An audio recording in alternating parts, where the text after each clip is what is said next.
Evolving with the cosmos. The cosmos is full beyond measure of elegant truths, of exquisite interrelationships, of the awesome machinery of nature. The surface of the earth is the shore of the cosmic ocean. On this shore, we've learned most of what we know. Recently, we've waded a little way out, maybe ankle deep, and the water seems inviting. Some part of our being knows that this is where we came from. We long to return, and we can, because the cosmos is also within us. We're made of star stuff. We are a way for the cosmos to know itself.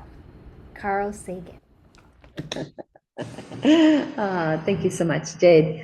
Well, everyone, I'm so excited to welcome everybody for two reasons. First of all, this is a conversation circle that we started back near the very beginning of the pandemic called Gems from the Wisdom Traditions. And today, for the very first time, we're doing a slight morph of it so that it's now Gems from the Movement Traditions. And not only is that the case, we have a really, really special presenter, and her name is Debbie Rosas. I think that most of you know quite a bit about her, and I'm nevertheless going to let you know she is a huge mentor of mine and has been ever since my first Nia white belt training that happened in 2003. She is someone who, together with Carlos Rosas, started the first fusion fitness format back in 1982 and 83. She really, really broke from all the normal ways that people did fitness. And I think she did this with a certain higher carelessness. She knew that she was breaking all the norms, and she saw something better and different.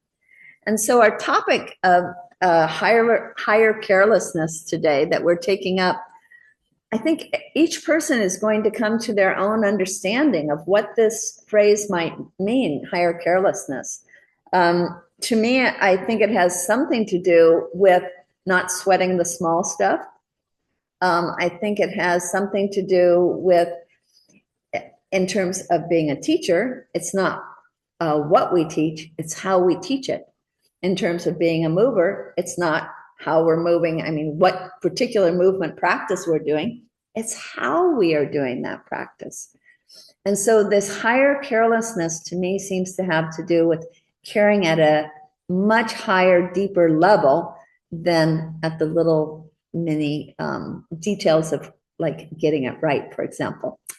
So I want to, before I ask, we're going to do this in a kind of a interview style at the beginning.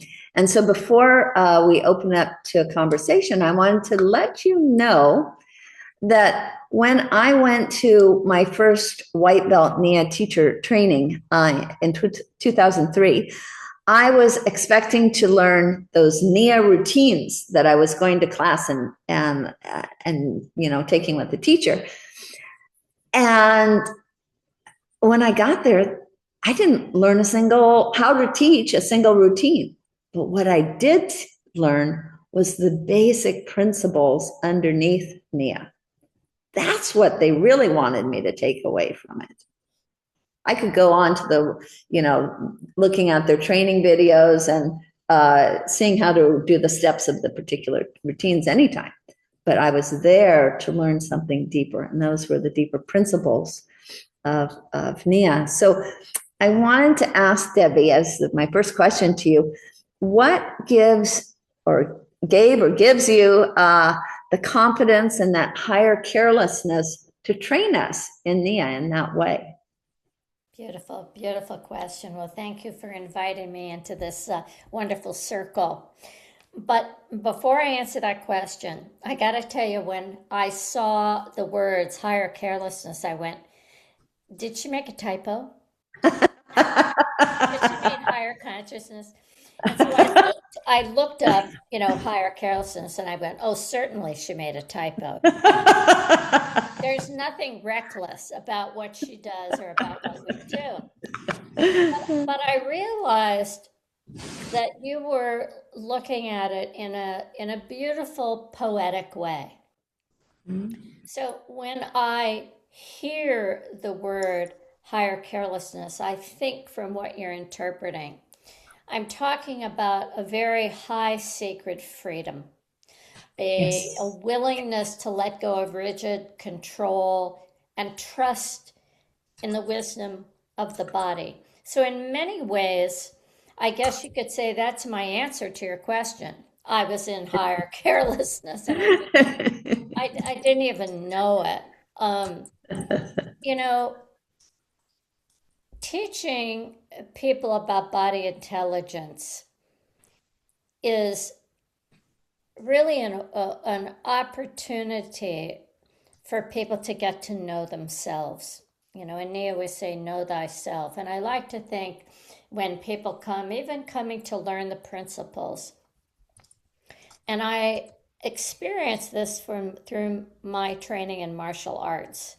Yes, I learned about Taekwondo and Tai Chi, Aikido, yes, but I learned about myself more than anything, about what does it mean to quit or to give up? What does it mean to stay? What does it mean to let go of habits? So many, many things. But I think you're not alone, Renee. I think most people, when they come to a white belt training where their experience with Nia has been through the class, through the dance, they're expecting that. They're going to expect they're going to learn that. But from the very beginning, I knew that I didn't want to create something that was about copying.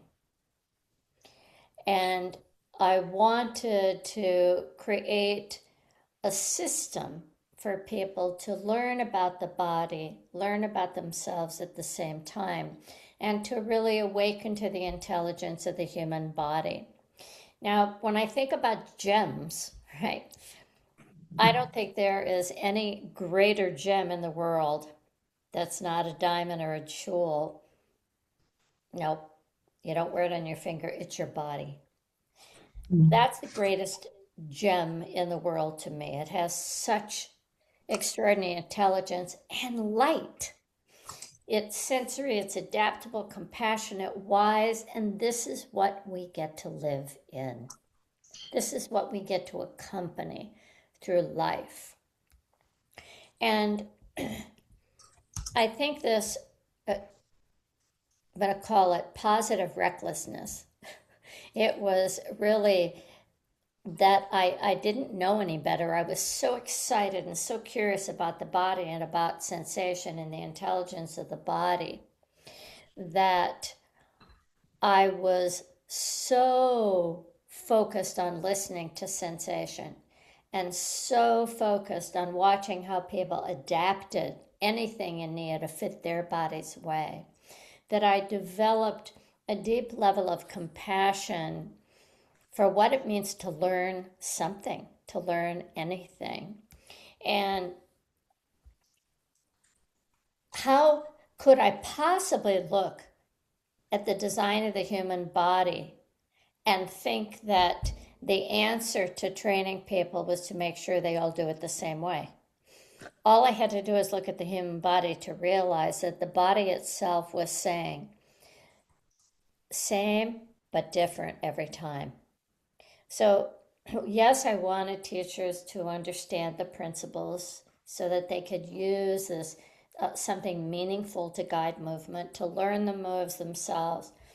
But it was really more about awakening people to the wisdom and the teacher that's already living inside every single person.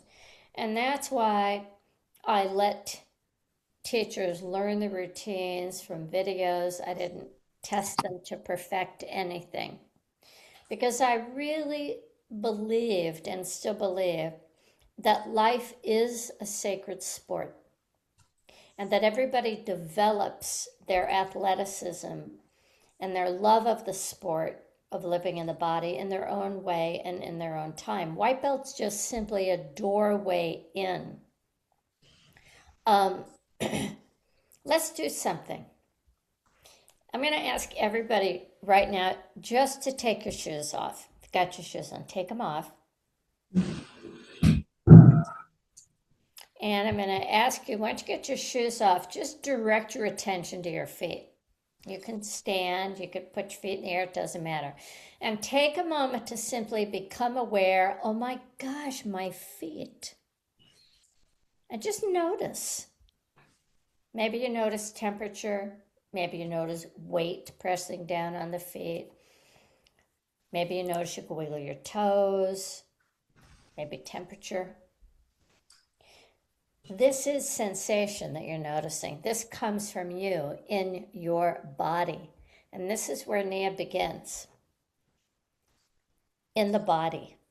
Listening to body messages, messages that are shared through the voice of the body, which is sensation. Now, specifically, we pay attention to pain and pleasure signals. So learning to listen to sensation from any part of the body, every part of the body has a sensation you can access. This is when the body becomes the best teacher.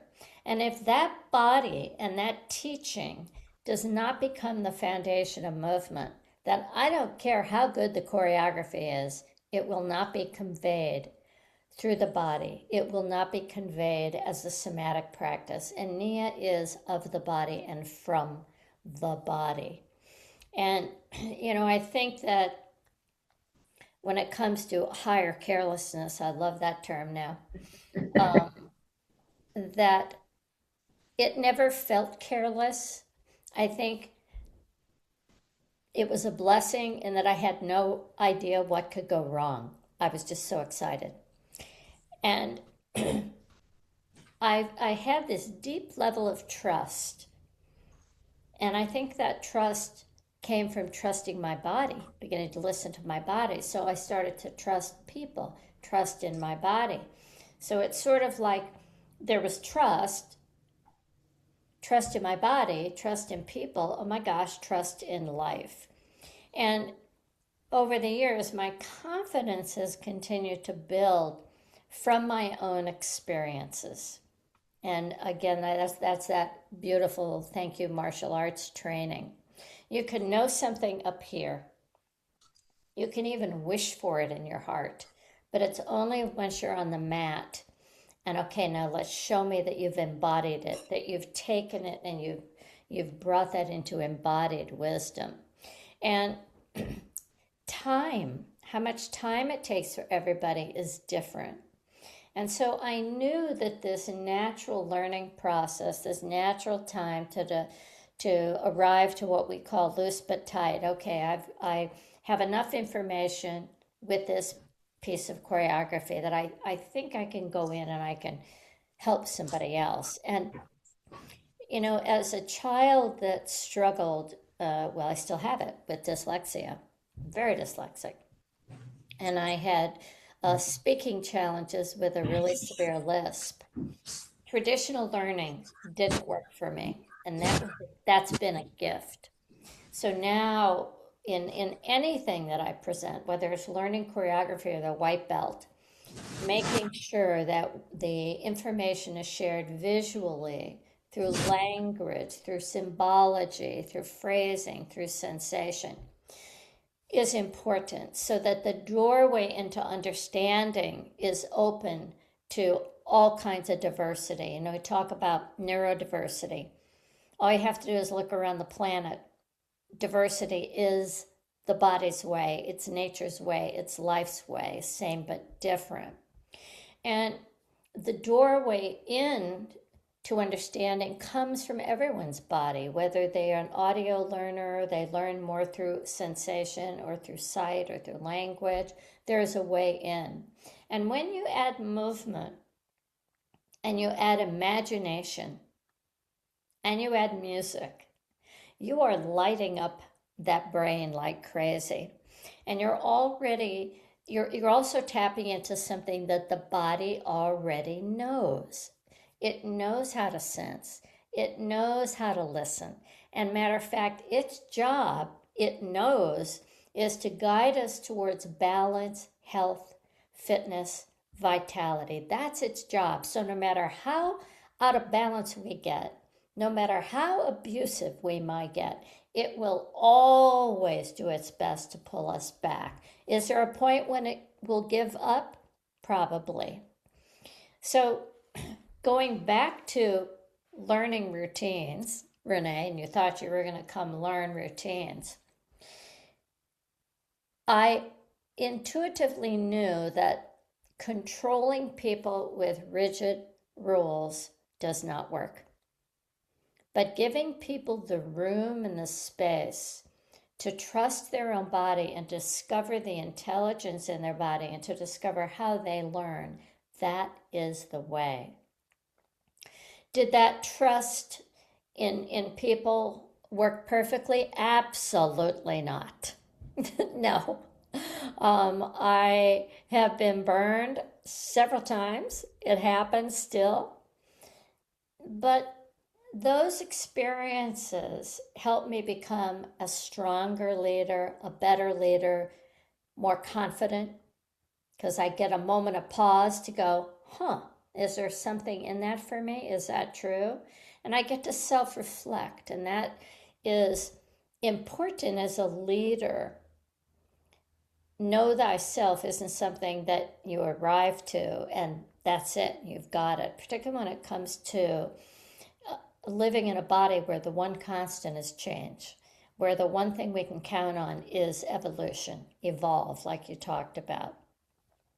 So back to my trust in people and trust in the body, I discovered that most people, when they learn to follow comfort and pleasure and they learn to be led from their heart, which is the assemblage point that human beings are supposed to connect, they rise to that trust.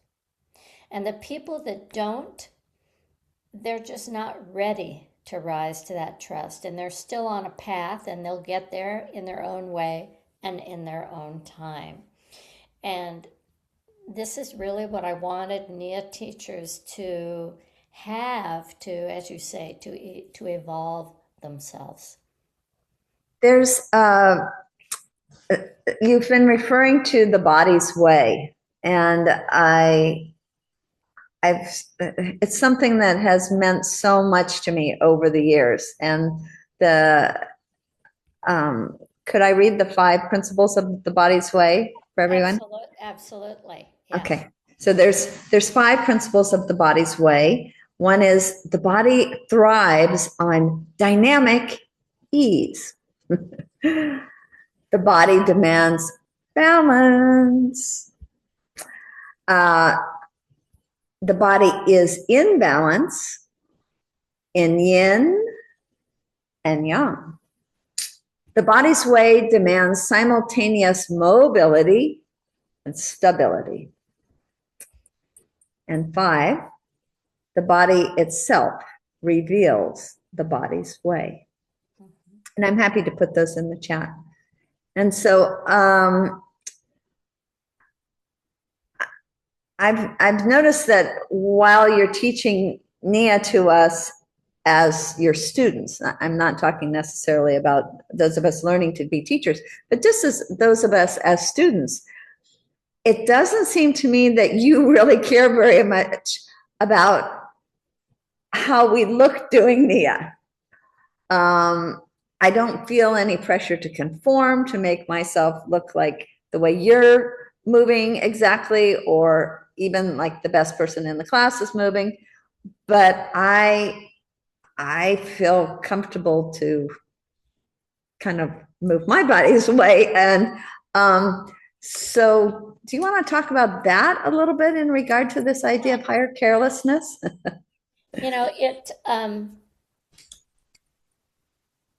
It reminds me of why the body's way is so important and what is really when the body gets its way, what happens, right?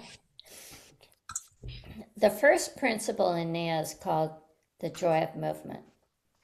And that's what happens when the body is allowed to have its way with us. Whether it's a laughter or it's just grabbing your chest. When the body has its way, when it's reflexively responsive, when it feels safe to express itself, what we see is not a look, not a size, not a shape, but life force sensation animating a body. And it's beyond personal joy. It is a pleasure. It's a deeper joy that I call universal joy. You can call it cosmic joy if you want. And it's something sacred. It's the right of a human body to move and to express itself. It's the thing that connects us, thank you, Carl Sagan, to each other, to the earth, the stars, the universe, life itself. It's a thing when you look up and you get this sense of awe, this sense of magic, that we literally light up like a light bulb. And that first principle, the joy of movement, is something I took as a responsibility to never, ever snuff out or diminish in any human being. Therefore, when people move, and they can move and they don't feel judged, they don't have to move in a right way, what happens? Well, science proves that what happens is our nervous system relaxes. And our nervous system being relaxed is one of the most important things for our health and well-being, particularly nowadays. Our mind stops judging, and our body begins to explore, just like it did when we first began to explore rolling over or nourishing ourselves, creeping, crawling, exploring the world through our body. Whether we're on the dance floor or we're in life, instead of asking, am I doing this right? Do I look good? We can ask, what do I sense? What do I feel? Do I sense aliveness? Do I sense safety, belonging, dignity? Those are meaningful and important things. Universal sacred joy frees us from that false idea of perfection that you mentioned, Renee. You know, that, oh, Debbie doesn't care about how we look. No, what I care about is you moving in comfort. I care about what I see on your face. A sense of joy, a sense of freedom. And freedom allows us and our movement to be authentic, whole, creative, and it awakens us to that beautiful gift of being curious that gets snuffed out, unfortunately, when people start thinking. They start going to school, learning how to do things right. And learning how to do things right and following something outside of you, saying, oh, that's how I'm supposed to look, that diminishes that sensation of being alive. Aliveness is a quality that we each recognize as individuals. And, you know, when you, that phrase that I love now, higher carelessness, it is a freedom from fear. It is a freedom from rigid control. And it's a freedom to move like a living human being in only the way that you can in your body. So do this with me for a moment. Lift your shoulders up and just drop them. Okay, now just wave your hands at me vigorously. Just wave. Okay, now, how about give me a little shake? Shake, shake, shake. Make a little noise when you wiggle as well. right? Now, just notice what happens when you go, oh my gosh, I was moving freely. I didn't have to move in a right way.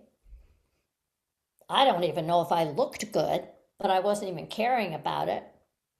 I'll bet you the joy showed up, that sensation of joy, an increase of vitality and feeling aliveness because you gave your body permission to just move. Thank you, Nike. And also just play. Yeah. I hope that answered your question. Absolutely. Thank you so much. Would you like to lead us in a little more movement before we start a more roundtable conversation? I absolutely would love to. This is just a movement exploration of that beautiful gift of the human body that I love.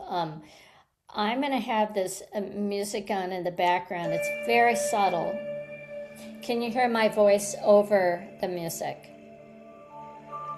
Yep. Okay, great. All right. So I'm going to ask you, you're welcome to sit, stand, lie down. I want you to smell the moment and sip the air. We don't want to suck, we just want to sip it. Now, arrive here and now and let your body settle wherever you are. There's nothing to achieve, nothing to perfect. Only sensing and listening. Breath, sensing the tides of life. Sense your breath moving like the tide of an ocean, in and out. Breath is the body remembering how to live. If your breath feels shallow, tight, or maybe uncertain, just let a soft sound, ride on your exhale. Sound is a bridge. Sound is a way for the body to adapt, to heal, to soften, and to let breath move you. Now pause. And through sight, sense light. Allow your eyes to look and to receive the world around you, the space that you're in. No staring, just receiving the colors and the shapes, and let the images come to you. Sense your head floating and slightly turning because your eyes are curious. The eyes travel with curiosity. They notice light, shadows, colors. If your eyes feel dry or tired or blurred, just let your head move gently like a sunflower following the light. Movement restores sight. The 6 muscles of the eyes say thank you for moving me. And now through touch, sense the physical world. Using your hands, touch your face, your head, your skin. The skin is your living boundary with the world. You can touch your arms, face. You can even touch and sense the air around you. Touch can be physical, imagined, energetic. Our body remembers through touch that we are connected. We are never separate. We are never alone. And now begin to move the tongue in your mouth, sensing the taste of now. Move your tongue softly. And just become aware of the taste of this moment. You might even swallow saliva.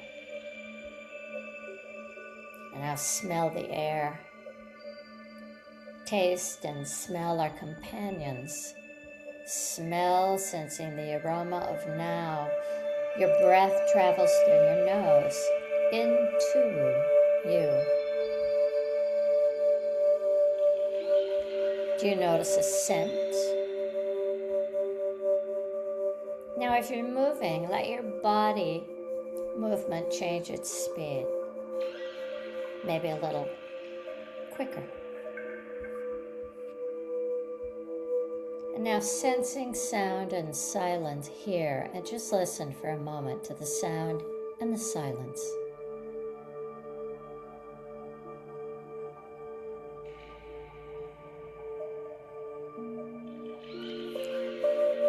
Notice faraway sounds, closer sounds, the sound of your breath.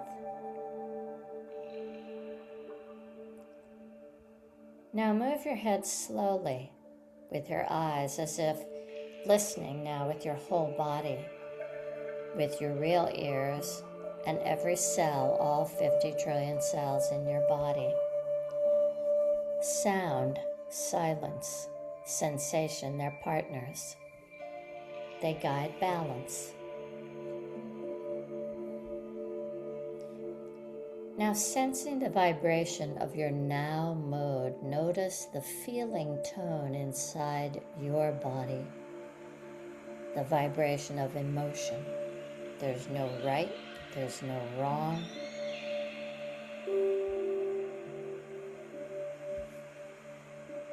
Emotion is medicine when it moves. And now notice any thought as they pass through the mind. Sense, perception, thinking. Like clouds, let your thoughts move. We don't need to hold them. The body learns through time, through reflection, through choice, curiosity. So let your thinking soften into sensing.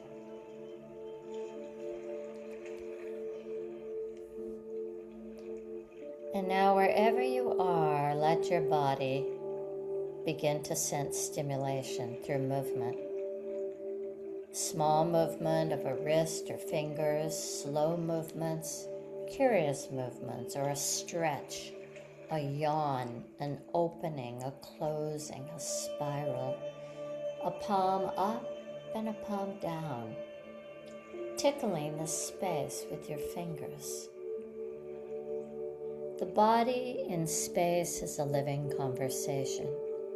It is a movement between layers, tissues, bones, joints, muscles, organs, organ systems, and nerves, and imagination. Now, using your imagination and mind's eye, sense integration, the connective tissue. Imagine throughout your body a soft webbing connecting everything to everything. As you reach and as you move, as you stretch, you're slowly moving these silky threads. They provide a sense of continuity. They connect parts. This is the living fabric that connects you to the cosmos. As you sense action and relaxation, open your palms and close them, awakening the muscles. A contraction, a squeeze, a release, a letting go, an action, a rest. Strength does not live in tension. It lives in the dance between the action and ease. And now sense your bones, alignment, the quiet skeletal architecture. The skeleton stacked like stones in a river, your head floating, your spine lengthening up and down. your pelvis a bowl, a sacred bowl, a seat, and your joints. Become curious about your ankle joints. Move your feet, your knees, bend, extend your hips, circle, roll, your shoulders, your wrist. Joints are doorways into freedom. And let's return to those beautiful feet that I asked you to take your shoes off, the hands that touch the earth. The body's first conversation with the earth in vertical alignment of walking.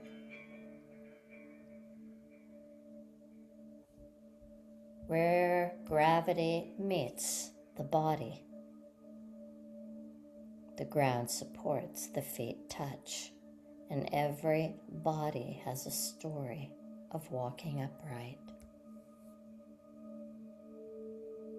Your spine, like a river of movement, is not rigid.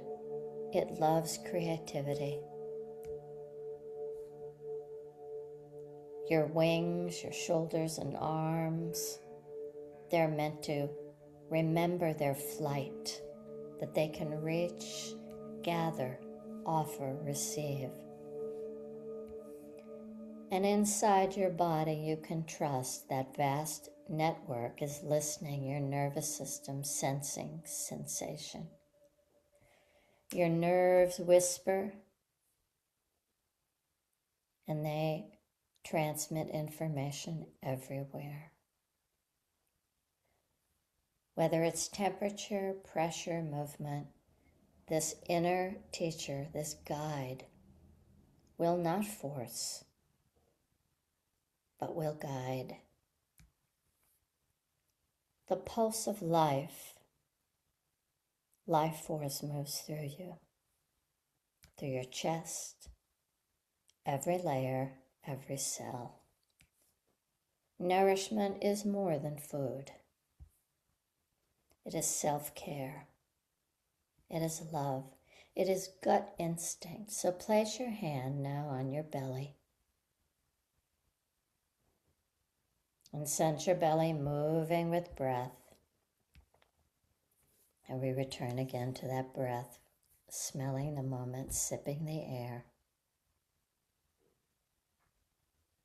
Every inhale is an inhale of possibility.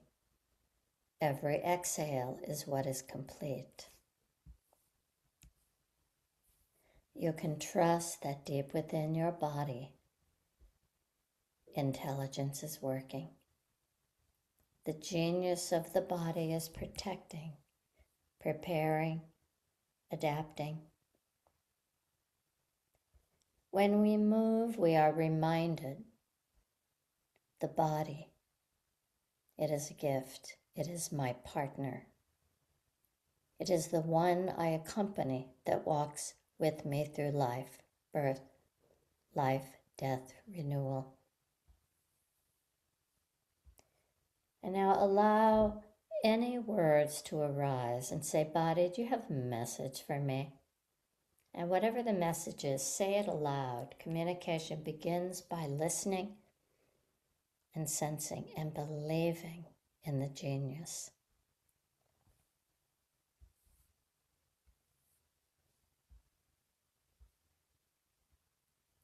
When you feel ready, you can slowly open your eyes and let the light enter gently. Take in another beautiful breath, smelling the moment. And notice your now body. Is it calmer? Do you sense a deeper relationship to aliveness and listening? Because all we did was remember how to sense the gift of a body. With this quiet intelligence still moving inside of you, just take a moment and say, thank you, body. And thank you very much for joining me. Journey. Thank you so much, Debbie. Wow. It may take a minute to land back here in our speaking presence. It might be kind of fun to hear what each of you came out of in terms of what your body's message was. My body's message was, I'm alive. So that might be something you'd like to share. And also you might share any comments or questions that you have on this topic for today that Debbie so beautifully exemplified for us through her conversation of and our experience of the Nia Technique of higher carelessness. So, Malia, can I let you lead off for us? Sure. Aloha, Debbie. So wonderful Aloha. to Good to see you. be with you in this space. So, the message for me was choice, just that single word, choice. And I'm so glad I have the chance to share with you that one thing that I learned from you in my first white belt, which was with you, I actually carry through to almost every single class. I just mentioned it a couple of days ago, and it's raw. Being relaxed, alert, and waiting. And I was wondering if you had anything you wanted to share about that, where it came from. And I just want you to know that I carry that with me and have carried it just faithfully and humbly and thankfully all this time. Relaxed, alert, and waiting. I was taught by one of my fantastic Aikido senseis, Wendy Palmer, who's no longer here, but her books are fabulous, Wendy Palmer. The importance of beginner's mind. And what I've learned in terms of the body's way and the brain is when we give the brain a job, it quiets and it gets very focused and it'll do that. So telling the body what to do is a great way to, in a sense, enter into beginner's mind. I found that when I say to students, let's enter into beginner's mind, you know nothing, you've never done this before, there's like it's not instructional enough. But when I say enter into raw, relaxed body, okay, alert mind, okay, right, and then wait, just wait. Basically, you're in beginner's mind because you're not doing anything. There's no expectation. And from that beginner's mind, raw became a practice in the white belt level for listening to music, to allow the sound to come. As a life practice, raw is the perfect environment to enter into when you enter a room. Before this conversation, I went right into raw, right? So that, and the gift of this is one becomes 100% present. There's no distractions. And that presence is very, very powerful. When I can harness all of my light and all of my life force and all of my attention and be, here's another one you hear all the time, be here now. What does that mean, right? Aren't I here? And so having little techniques, we call them sensation science practices. Raw is one of my favorites. Mm-hmm. Thank you. Thank you, Marilla. Malia, just to put you on notice, I'll probably ask you to close with an Oli for us today when we get to the end, because it's something from our host culture here in Hawaii that I think would be a beautiful closure for this first ever of Gems from the Movement traditions. And it's from hula, which is definitely one of the world's movement traditions. I love the,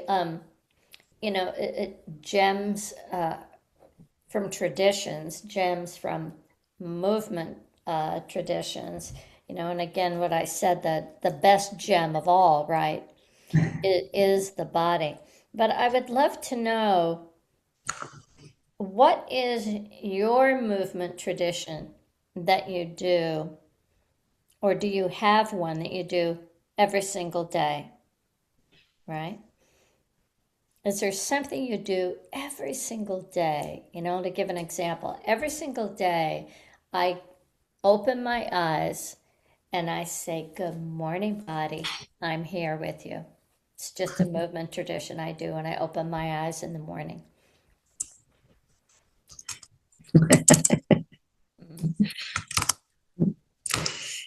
And along with that, does it give you a certain higher carelessness? Not sweating the small stuff, tuning into something deeper and more important. I'd like to nominate Mom to answer this because I know she prays every day. Mm. When I get up in the morning, the first thing I do is I thank God that I am alive, that I have another day to try to get it right. Mm. Amen. Yeah, I love. First of all, I love being in a community where I can say the word God. I'm always amazed when I go on a conference call and they say, "Now don't mention the word God." Don't, it's like, oh, really? Uh, it's like, don't talk about the sky. I mean, really? But yeah, I mean, talk about a main line into joy and into feeling supported from the inside and out. That's an I call it a soul alignment. Having that soul alignment, I'm very aware, Mary, when I'm out of alignment, because I have such a strong sensation of when I am in soul alignment with God. Yeah. Mm. Beautiful. Jade or Dishan? Mahalo for wonderful experience and sharing the wisdom. I think there were a few things wanted to call out. I think the image I received during the practice was the sun as the eye. I'm just putting words to it. You can see it for yourself on how it might look like and appear for you. And the things that I do on a daily basis, many different movement practices, but something that I hold dear to me is Qigong. I do every single day, and I do yoga every single day. I also do pranayam. And something I start my day off as is being as a role-less being. Before I step into any of the roles of my life, can I see myself as to not see myself completely? Yeah. Beautiful. I Yes. think you said role less, like ROLE, less, without any roles. Right. Right. Yeah, okay, good. Thank you. It's, that beautiful gift of being able to see oneself beyond the identity that we might identify with. What is that behind the mask, right? It's sometimes daunting to be in the presence of somebody as famous as Debbie Rosas. I know that. And I usually used to be speechless, but I'm just a work in progress. That's what it is. A work in progress. But with this higher carelessness, we just can't do it wrong. Anything that you might have to share is going to be wonderful and a contribution. So, hey, Sheena. That's the fun thing about playing with people in the sandbox of learning how to be human. Nobody gets it right. I think maybe Jade and then Hejina. Thank you so much, Miss Debbie. Wow, you just have such an incredible presence, and I can also see why Miss Renee just always speaks so joyously about you. You just have that presence that is radiating throughout, and thank you so much for speaking on the universal sacred joy. And when you were speaking, I just realized that Nia is the vessel that you are radiating out and rippling out. And I love that each of us has these different vessels to radiate out. When you speak about how through Nia and the different practices, it taught you to rise to that trust, I was wondering if you could speak more about that and what that means. Trust in oneself is one of the greatest relationships that can be developed. It's sort of like self-love. To realize that what we have been given here in this gift of body and the relationship that is available to us to evolve ourselves physically, mentally, emotionally, and spiritually happens in this body. That then, if I was in charge of education system, the first thing would be to teach children to never, ever break from the listening relationship with their body. What does your gut say? I know what you think, but what does your heart say? What does your gut say? So I can, with martial arts, the gift of protecting oneself so I don't get hurt means that I develop a tremendous level of trust in my instinct and also trust in myself to practice so that a technique that I may have to think about becomes embodied so that it becomes a reflex action. So that I can caretake for myself walking down the street, right? So I've learned to trust in practice. I've learned to trust my body's messages, and I've learned to trust my intuition. And that has allowed me to feel very, very safe in my body, confident and safe in almost any situation. Now, are there times when I get knocked down and flattened on the mat? Oh, yeah. And when it happens, it always surprises me. But what surprises me the most is I get flattened because it's so painful to be misunderstood. Or it's so painful to have somebody be mean or judgmental or consciously want to hurt.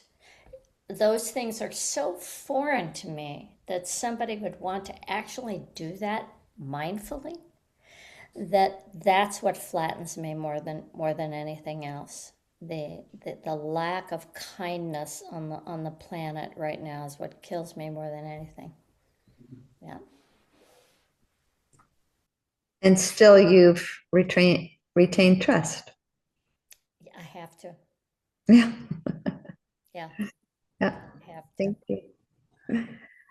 Hey, Sheena, and then Diana. Yeah, I feel so honored to be here. I honestly can barely speak. I caught a cold yesterday, and my camera was closed because I was lying down and listening to my sensations, and my body's really asking to help to rest right now. Yeah. But I couldn't resist saying hello and saying thank you because Nia for me is food for my soul, really. It's you mentioned education, and I used to work with children and doing children that are in with dyslexia or different spectrum. And the work was sensory integration and doing neurological developmental exercises with them. But they were not aware of that because we created a system where they were playing. And so they were in a circus. In the circus, they were lizards and they were juggling, they were doing all sorts of things. And so they never knew that the exercises was to help them neurologically. It's just for fun. And the beauty of it was that we used to perform, and the creativity that they had was unbelievable because there was no right or wrong. It was just playing. And they came up with choreographies that I don't think I was able to create. Certainly sounds like a higher carelessness that you Absolutely. Love it. Well, the thing is that when I discovered Nia, I was like, oh my God, my inner child has food forever now. That's how I feel every class. It's like, yeah, it's my chance to be my own child and to be myself and to have my freedom and my joy. Beautiful. Thank you. Thank you so much. And sorry that I closed the camera. I was literally lying down and That's okay. Take care of That's yourself. good. Rest. Rest is good. So I'll call on Diana, and then I think we'll ask Malia to do Oli pretty soon after that. But we'll probably have you do absolutely the very, very last thing. So I'm going to do something between Diana and you, Malia. Okay, Diana. Debbie, thank you. Being that Megan is very close to me, my daughter-in-law was my daughter-in-law, and I just did all the classes, and so I feel like I know you, although I don't know you. And today's was so powerful, and some of the things that really struck me was the sacred freedom to let go of rigid control and trust the wisdom of the body. And you said, life is a sacred sport, a sport of living in the body in your own way and time. And I was really struck with the freedom of when you said, what do I feel? Safety, aliveness, belonging, and dignity. When I am in my body and in tune to the sensation, whether that be in meditation, when I'm sitting down, or when I'm moving, to really feel that universal sacred joy. And it comes from really trusting that we are safe and loved in the body and that God is with us, in my words. But it's like understanding that surrender and really listening to that. And I really like the idea of the safety, aliveness, belonging, and dignity with everything going on in the world, to really feel that universal sacred joy just by being in this body and feeling our feet. So thank you very much. I love you, and I just think your work is amazing. Thank you very much, Anna. Thank you. Well, Diana, I think you just gave our vote of thanks to Debbie. That was quite a lovely, lovely wrap up. I'd like to let Debbie just share whatever she would like to share with us as a wrap up from her. I'd like to tell you about next week, and then we'll let Malia close with an oldie. Beautiful. Debbie? Silence is golden. Taking a moment in the day to just sit in silence and in gratitude for one's body, and having that conversation of thank you, body. Thank you for taking care of me while I was sleeping. Thank you for waking me up. Just really giving gratitude. Gratitude is fantastic medicine. Yeah, thank you. Well, on that note, I'd love to offer an Oli Mahalo, which is a chant of gratitude, and then maybe Renee, one thing before. Okay. Yeah, one thing before, I wanted to point out the next week, our topic, going from last week being about paradox and what a paradoxical world we're living in, and how we can, yet within that, cultivate a higher carelessness. Next week, we're going to talk about something that we are desperately seeking.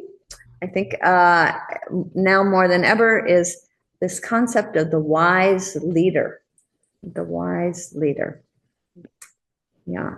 And I think it will probably be Bob Buss. He's going to probably look at different wise religious leaders, as a matter of fact. I think it will be a wonderful follow-up to this session.